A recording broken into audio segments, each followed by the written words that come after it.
hovoria, že svet nie je skutočný a že žiadostivosť je najvyššia príčina. Oni ničia svet.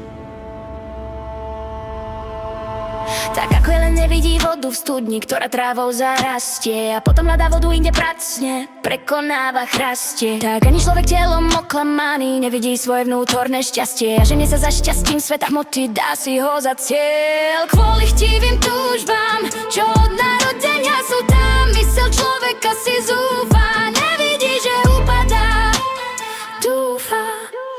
Niečo sa zmyslí, mysel, telo, cesta, intelekt, aj život, trpezlivosť, túd, síla, aj bohatstvo, pamäť, aj pravde, vernosť.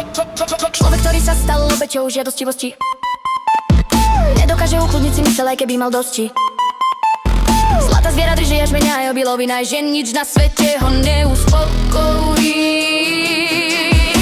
Tak ako sa oheň nezmenší tým, že doň budeme liať benzín, tak sa ani túžba nezmenší požitkou spokojovaní. Telo je závislé na duši, nemáš na výber túžiť. Mužov, ženy, muži, čo si chceš vlastne užiť a po čom budeš túžiť, to ti vytvaruje osud, čomu budeš slúžiť. Si môžeš vybrať, máš obmedzený čas túžiť. Telo je závislé na duši, nemáš na výber túžiť. Mužov, ženy, muži, čo si chceš vlastne užiť a po čom budeš túžiť, to ti vytvaruje osud, čomu budeš slúžiť. Si môžeš vybrať, slúž najvyššej duši. Ten, kto toleruje túžbu hovoriť a požiadavky mysle, ten, kto toleruje žiadosti jazyka, žalúdka a ovláda si hnev, ten, kto dokáže si mimo pohlavného púdu udržať stred. Taký rozvážny človek, ten môže učiť celý svet.